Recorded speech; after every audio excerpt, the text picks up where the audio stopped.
Mimi. Hi. Hi, how are you? I'm good, thank you. That's good. How was your journey down? Long. It took me like 4 hours. And where were you coming from? Cambridge. Oh, okay. Yes. That's lovely. And Essex. Oh, wow. Yeah. Just tell us a bit about your childhood. So my childhood was good to start with. I had a really close relationship with my mum, and when I was around 12, that's when everything kind of went downhill. I lost my mum to suicide, and everything was a normal day, normal night. She didn't show any signs. She was a really bubbly, energetic mum, so it wasn't something that I really noticed. But that night, sorry, okay. So that night I went into my room, I had dinner as normal, and I heard a lot of loud banging. And sometimes when my mum's having a bit of like a tantrum, I kind of just leave her be. I didn't think anything of it. So when I came outside of my room, the hallway light was off. And in a weird way, I kind of felt a body present and the lights were off. So I turned them on, and then I saw my mum, and she was actually sitting down hanging. So at first I was like, Mum, Mum. And then I look up, and then she has a dressing gown cord around her neck. And my first initial thought was like, this is not happening. I ran downstairs, I grabbed some scissors to try and cut it off. There's a bathroom right next to my mum's room. I went straight into the bathroom, I got water, I splashed it on. I was like, Mum, wake up. And my neighbor heard the commotion, and she was one of my mum's close friends. She came running over, and she was like, what's happened? What's happened? And she ran upstairs and saw my mum, called the ambulance straight away. They took her to Addenbrooke's Hospital, and she was on life support for a couple of days. And one of the nurses actually said to me, there's more of a chance of your mum waking up and not being the same than her actually dying. And I was holding on to that hope. And at the time, I didn't know that they actually put you in like a hospital hotel if your loved ones are going to pass. All of my family came down, my dad, my grandma. As soon as I called her, she knew. She was like, what's your mum done? And at this point, I was really shocked about the whole situation, because that same night, she made dinner. Everything was completely normal. There was no letter. There was nothing left for me. There wasn't like any indication at all. So it was really a shock to everyone. I knew that my mum had struggled with bipolar. I knew that she did struggle with mental health, but I didn't really understand the extent because I was also so young. After her passing, my whole life is now completely done a 360. I went from, being happy in school, having a good support system around me. A lot of my friends actually came to the hospital, to now, okay, I'm 12 years old. My birthday is in a couple of days, and I need to choose where I'm going to live. I don't want to go into care. I can either live with my nan or I can live with my dad. And at this point, I wasn't on the best terms with my nan, because I was like, how did you not know? Type of, So then from there, I was like, okay, I'm going to go and live with my dad. And I thought that was going to be the best option for me at the time, because I have my little sister, I have my stepmom, and that's more of like a family type of setting for me, and that's what I thought I needed. I lived with my dad for under almost 2 years, and I will never forget, we were in the car and he was crashing out about it, and he said, if you didn't behave the way that you did, this wouldn't have happened. But he did put the blame on me about my mum's death, and my mum was my everything. She was my best friend, she was my dad, she was my soulmate, she was my support system, she was just everything and more. Literally held her at such a high standard, and then for that to happen, it obviously affected me a lot mentally. So then when I went to live with my dad, thinking that, this is going to be a better situation, from there it just went even worse. My dad was abusing my stepmom physically in front of my sister. She was about one-ish at the time. Then my dad started abusing me as well. He was a very strong Christian, so the mental health card wasn't really a thing in our Nigerian household. It was more like, you're possessed, like you need to pray, and that was fine to that extent at the time. But when you're being told that you're possessed and you're going through all of these emotions, it's a lot to deal with when you're young. So I was running away from my dad's a lot. I was running mainly back to where I lived with my mum, Cambridge. And I remember that I ran away one time. I just couldn't take it anymore, the shouting, the arguing. and I ran away to Cambridge. I ran away to the station near my mum, and I actually got onto the train tracks. I can't do this. I can't live without her no more. I can't deal with this pain. And I thought that killing myself was genuinely the only way I was going to get out of this. Yeah. So I sat on the tracks for a while, and then there was a train cancellation. And at the time, I didn't view it as a sign. I was just really frustrated. I was like, why now? And then police were called, obviously, to the tracks, and they had to restrain me. They took me all the way back to Essex, and they said that you're going to have to go in inpatient.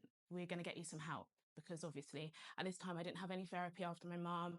I didn't have any like service support straight after.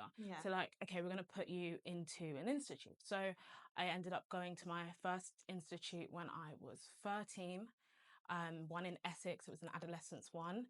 I really struggled there. The best way to describe it is it's a bit like prison. You're around so many adolescents who have got all sorts of issues, bipolar, schizophrenia, like name it, they've got it. And you also learn behaviors as well, because you're around an environment where literally everyone wants to harm themselves. And it was obviously for my own safety, but looking back, I feel like if someone reinforced more support, I wouldn't have maybe needed to go down that route. Yeah. Still trying to commit in the hospital. They put me on serotonin. At 13, they put me on 200 mg, which is really high dose to have at 13. They put me on sleeping meds. They put me on antipsychotics. Like, I was very messed up. So just a quick question Yeah. before you carry on. So I'm assuming because your dad would have guardianship over Yeah. you at this time, so wouldn't he have to agree Yeah, to this so he did medication? have to agree, but at the same time, it was also out of his hands at that point because it was so serious. Like, a 13-year-old has tried to jump in front of a train, you know, there's not really much give or take with that. And then I actually met a really nice friend there. I builded a relationship with her, and then unfortunately, she ended up unaliving herself in the hospital as well. So that was 2 suicides in a very short period of time. And that was also a lot to deal with because I saw some aspects of her as a mum. I feel like I was really searching for that with anyone at that point. And I was really close with her. So when they obviously announced it, the whole ward was just like, what the, you know? How is that possible to So it's really Yeah. crazy that it is possible, but they didn't do their checks. So there's a lot of staff on shifts that night, and you have to check each patient's room, check their necks, check everything. And I think they missed one of the checks. So that small period of time that they missed the check, she obviously, and it's really like, how does that happen? Like, you're not allowed shoelaces, you're not allowed anything, like even as little as Pringles in these places because of the metal you can harm yourself with. So it is a very strict place to be in. So for her to be able to do that, everyone kind of thought failed by that system, of course. And then at that point, I also developed bulimia because that was a learnt behavior. A lot of the other girls were having eating disorder problems. They had people who were on one-to-ones, etc. So that was also, you know, something that I was struggling with. And then from there, I got released. I think I went to every adolescence institute in Essex because I was coming out. I was harming myself. I was trying to kill myself. I was trying to overdose. I was trying to hang myself, name it. I was trying to do it. I was really determined that I really don't want to be here anymore. I don't want to live through this. And then to also not have the support from my dad made it worse. He was very strict on me. You need to be getting A's in school. You need to be doing this. And I was rebelling. I was also getting bullied in school. I've just moved from a completely different city that I've had to adjust to living in Essex. And the kids obviously knew that I wasn't from Essex because of my accent. So a lot of the kids saw me as an easy target. They picked on me about my weight, my hair, name it. They picked on me. So I didn't have many friends in that school as well. And then I remember one day I was in school, I was in a maths class, I was sleeping on the class, in the class because I was so sleep deprived all the time. I was sleeping in the principal's office. Like, it got to a point where I was just so emotionally drained. The teacher started clocking. One of my social workers started to get involved. They intervened. And one day I said, my dad is abusing me and my stepmom mentally, physically. From there, she was like, she kind of knew. And then that's when I was put into care. My nan came to pick me up. And then from there, it was also a spiral of the care system. So from mental hospitals, I'm still in and out of them as well, but now I'm also in and out of care as well. Yeah. I'm in respite, which is basically temporary accommodation for foster kids. So you'll be in a respite with a stranger, you'll have all your belongings with you, and then you'll get a call, they'll get a call, and then you're moved on again. A lot of the foster carers I had, they couldn't deal with my mental health because at any given time, I was self-harming. I was trying to unalive myself. It was just a constant battle that they weren't qualified enough to deal with. So instead of sticking with me through that, they would just be like, I can't do it anymore. I can't deal with her anymore. Like, she's too problematic. It's too much. So I ended up going for about 8 or 9 foster carers. No. And then it got to a point where I overdosed, and then they were just like, yeah, no, we can't put you in foster care anymore because you're not happy, clearly. Yeah, And it was never that. It was just more that I wanted to be loved. I wanted someone to stick with me through it all. Even if I do try to attempt, I still want someone to still be there for me. But unfortunately, what I did learn is no one is going to love me like my mum. So it was just a constant kind of like a delusional-ish cycle, because I thought maybe I can find it in a foster care. Maybe I can find it somewhere else. So I did eventually end up living with my nan. So I moved all the way back to Cambridge. Yeah, I moved all the way back. I lived with my nan for about a year. And then, unfortunately, I took a really fatal overdose that almost did kill me. I had to have my stomach pumped. I was unconscious. I went to a field when my nan was at work, and there was like a Morrison's next to the field. I went in there, I stole 5-6 boxes of paracetamol. I stole some other random tablets. I went to the field. I had literally this much water to take it all with. I was in the field. I just said, please, I can't do this anymore. I prayed for the first time in a very long time. I said, just please let this be, just, I don't want to do it anymore. They didn't work instantly. So I was just like, well, what the fuck? I went back to Morrison's to get more pills because I've finished all them packets, all the paracetamol, everything. I finished all of that. And at that age, obviously, I didn't really know how to overdose. So I thought just paracetamol. That's what I researched online. I thought, okay, cool, Reddit says it. So that's what it is. I went back into Morrison's, and as I'm walking past security, I just collapsed. And there was someone there who was shopping, and she was actually a paramedic. So they came over, whatever, took me to hospital, the nearest hospital. My nan came. I was very disorientated when I did finally wake up.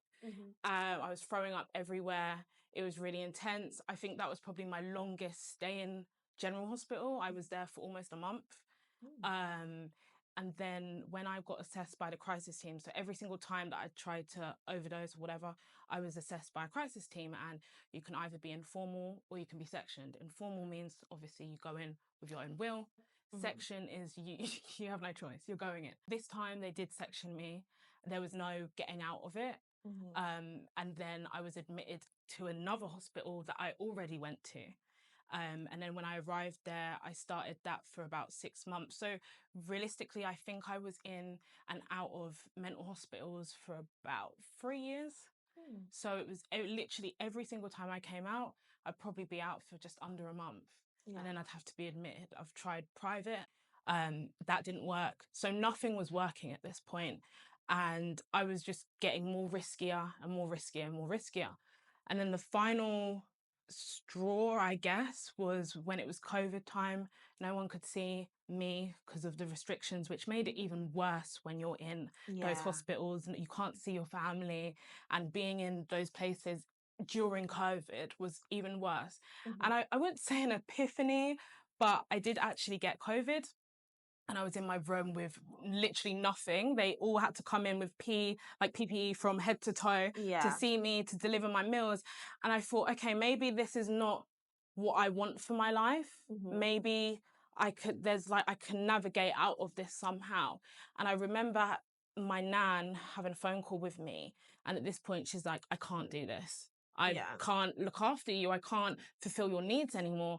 You're going to have to go back into care. Oh, and my gosh. nan went through a whole court order and everything to get me out of care because my dad was still my legal guardian at the time. Yeah. So at this point, my dad kind of brushed his hands with me because he saw it as you snitched. You snitched on the family home. That's what he used to always say, like, to not to this day because I don't speak to him anymore, but he's like, you snitched, you know, you ratted us out. So at that point, my relationship with him was already on the rocks, even worse than it was before. And when my nan, I overheard that phone call, my nan didn't hang up the phone. And I heard her on the phone speaking to all the professionals in the hospital. And she said, she's going to end up killing herself. She's not making it. She's not getting through this. I can't do it. I don't want to do it. I don't want to have this happen again, because at the same time, I didn't see it in her viewfinder that she's lost a daughter the exact same way. And now she's constantly worrying that she's going to lose her granddaughter. So from there, I got out of that hospital. They did end up transferring me to a low secure, which is a worse than that. Basically, there's levels to it. You have like your normal standard PQ, low secure, and then it goes up to, you know, another few levels. So I ended up going there. I was there for 3 weeks ish. This was more secure than all of the hospitals I've been to. And they didn't have anywhere to home me. At this point, I'm homeless. I have nowhere to go. And this was a struggle that they were having. And I think the system also saw it as a get out quick card to put me in these mental hospitals, then actually put me and find me a good home, because I told my social worker so many times, like, I just want a family. I just want to feel the love that I'm destined for as a young female who's literally on her own right now. They finally put me in independent in Peterborough, and this was the starting point of my life changing for the better. I finally found a support system within the staff members there. It's basically a home with other kids, but it's not a care home. It's more teaching you how to live on your own, manage your emotions, etc., etc. There's normally like only 2 or 3 kids there. You have your own room, and there's staff there all day, every day to support you. There's like day shift, night shift, whatever. I had great relationships with the majority of the staff. I used to cook for them. I finally found a place where I felt at place. I started to get into a lot of trouble with the wrong people. I started to go down the drug route as well, because the mental health hasn't fully gone, but I used drugs to kind of cope with it. And we all have a past. I'm not ashamed to admit that I used to do drugs to numb that. I wouldn't say that I was addicted, but I would say that it was getting to that point. So when you say drugs, what drugs? Anything. Mandy, cocaine, Xanax, pills, just anything but crack and heroin, basically. I used to do a lot of party drugs. I used to go out a lot. I used to rave a lot. Police were called on me a lot. I was still acting out, but I got into college. I was doing well in college, until I got set up by one of my best friends. A fight that occurred went kind of viral-ish in my area, Peterborough. That's the ghetto. Like, Peterborough is the ghetto. Like, I have never been somewhere like Peterborough before. Like, that place is crazy. The living situation was okay, but my social life wasn't. I was getting in with the wrong people, and it's kind of inevitable in Peterborough because that's what you're surrounded by. So when I did get set up by my friend, they took me to an alleyway and 4 girls jumped me. There was about 20 plus bystanders just watching, filming, recording. Some of them had weapons on them. So they said, if you know, try to do anything, like, we've got stuff on us, you know? And at that point, I lost trust in everyone. My phone got stolen, my bank card got stolen, and I feel like mentally that was just a huge step back. So I dropped out of college. I then moved again to Cambridge. I stayed in almost like an independent again, but it's just one staff member, your own house situation. That stabilized me quite a lot. That was going well. I got into uni, London College of Contemporary Arts, and I don't have any GCSEs. So I literally blagged it with my portfolio. I've always been quite creative. So I blagged my way into that. And then, unfortunately, when you hit 18, you have to move on. So they didn't have a proper place for me. So unfortunately, it was hostels. So they moved me to probably 3 hostels in Cambridge, moved around them, got into a lot of fights with the girls in the hostels, got kicked out for that, was made intentionally homeless, moved back to Peterborough temporarily for in like an Airbnb for refugees. The kitchen closed at 10, like it was crazy. But at this point, my dreams of having a somewhat normal life with uni went out the window because now I'm 3 hours plus away.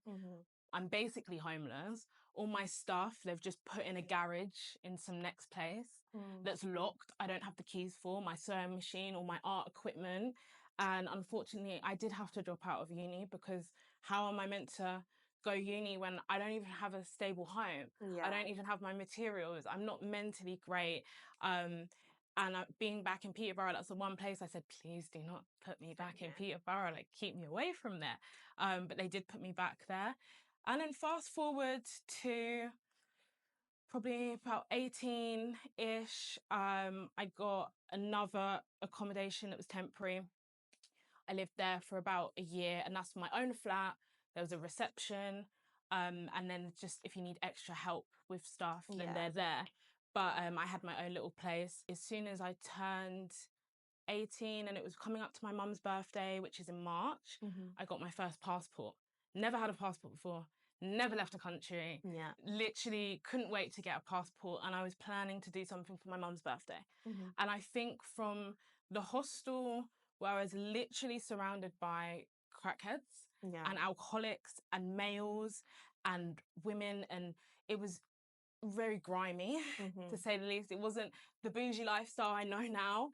And to be in that environment, I think I had an acid trip, and it really made me wake up. I was like, this can't be my life anymore. I can either let all this trauma, all this hurt break me, ruin me, and turn to drugs again and go off the rails completely to a point where it's not manageable. But I decided after that acid trip, I was up for about 48 hours, couldn't sleep. I was tripping the whole time. As soon as that, I was like, okay, we need to start making money. We need to start doing something with my life. So as I said, I moved from that hostel to my own-ish place. Then I got my passport. I went to Paris as my first holiday for my mum's birthday. I went to the Eiffel Tower. I let off some balloons for her. In honor of her, I had a little speech, played her favorite songs. And I basically told her that I'm not going to let these experiences ruin my life. I'm going to live how you wanted to live. I'm going to do all the things that you didn't get to do, because she had so much potential in so many different avenues. I became a traveling addict. Instead of a drug addict, I became a traveling addict. I traveled from that moment. I just loved it. I loved going to different countries, experience different cultures. I found a healthy coping mechanism that wasn't harming myself, that wasn't drugs, that wasn't going to impact me later down the line. And the traveling aspect and making my own money gave me a freedom that I'd never had before. And I know a lot of people say, yeah, money doesn't buy happiness, etc. But it really changed the way I thought. It changed my mindset. It gave me drive. It gave me something to wake up to, making more money, finding new side hustles. I started off going TK Maxx and reselling on my Snapchat. That's how I just started. I went down a route of OnlyFans for a little bit. I started seeing quite a lot of money from 18 as well. And I decided to stop that because I thought, like, no shade to OnlyFans girls, like, do your thing, boss up. But I wanted to be taken more seriously as an entrepreneur. I wanted a different path for myself. At first, that was fine. I had sugar daddies, whatever. That lifestyle was good at the start, but I actually invested a lot of that money into crypto and stocks. And then that's how we kind of transitioned over to where we are now. I'm still self-employed. I haven't worked for 3 years, I want to say. I've been traveling for the last 3 years. I would say I completely turned my life around. I would agree. Completely did a 360. I went down a more of a spiritual route as well. I started really taking manifesting seriously, journaling, writing down my thoughts. At first I thought that's a load of shit. Like, what's writing your thoughts gonna do? Like, what's it actually gonna do? Even when I was in those mental hospitals, I had a diary. Day 168. You know what I mean? So I've always kind of had a diary, wrote my thoughts down, and I didn't really realize how much it was therapeutic to me.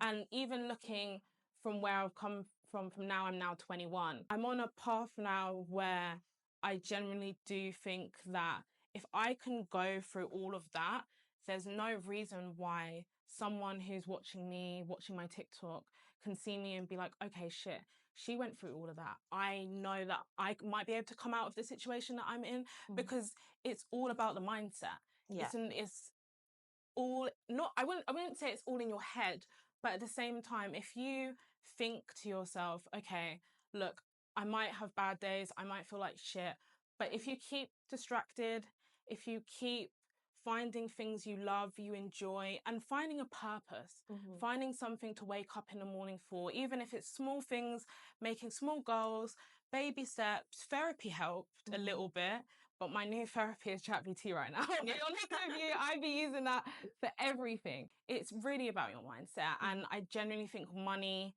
contributed to that, because it gave me a drive and a vision of, wow, I want a lot more for myself. I don't want this to be my life in and out of hospital, and because the way it was going, I would probably be dead by now. I didn't think I was going to make it past 15, let alone almost 21, which is, to look back on all my events, I do have a lot of complex trauma. And to say that I've overcome it, I am really proud of myself. I know that I'm that girl. I'm a strong babe to go through all of that and still come out the other end. So my main thing is, to anyone who's listening, anyone who's watching me, is that no matter what you go through, there is a light at the end of the tunnel. And I thought, yo, that is so cliche. Like, what light at the end of the tunnel? Like, when you're in the dark, it's so difficult to see a light. It's so difficult to even see a glimpse of light. But then once you get through it, time is also a healer. Within time, slowly, your mind adjusts, your body adjusts to the trauma that you've been through. And I feel like every day I'm just trying to make my mum proud. I'm trying to make me proud and stay true to myself. And I think that in the grand scheme of things, what I went through, everything really does happen for a reason. Like, I'm such a strong believer that everything happens for a reason. And if all of those attempts did work, then I wouldn't be here sharing my story today. I wouldn't have traveled to 20 plus countries, which again is insane. Little me dreamed of going on a plane. Little me dreamed of going to Disneyland. And now I'm kind of living my childhood fantasies now as an adult, and I'm able to achieve them things. I have my own apartment. I have a career going for me in whichever avenue I choose to take. And I'm still young. I've got a lot of learning to do. I've got a lot of growing to do. But my main thing is that this is all for my mum. I want her to look down and be like, that's my girl.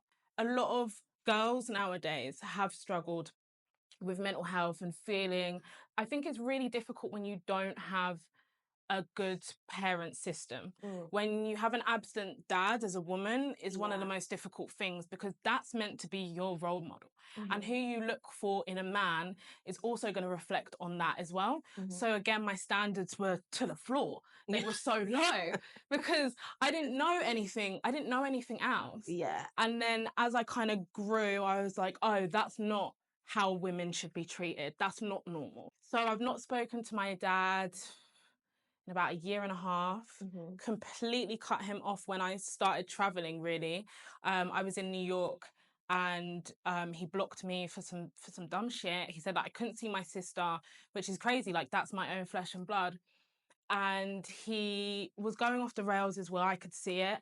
And in my eyes, he was always kind of a boss, even though he had his problems, he was a crash out for sure. But when I started to realize that maybe he isn't sober either, and the man that I once saw as a hero, because when I was younger, he didn't really see me much. Every time he did see me was to take me and my mum out, dinner, you know, he was there for the good times. Yeah. But my mum had to deal with everything, all of the outbursts of why can't I see dad? She'd take the rap for things because she still wanted me to have somewhat relationship with my dad. So I decided to cut him off. He called me a few times when I've been abroad and it's like, oh, how are you affording this? How are you here? How are you there? The family's talking about you. The family's talking about how much you travel, etc. I'm like, where have you been? Realistically, like, where have you been? This could have been you.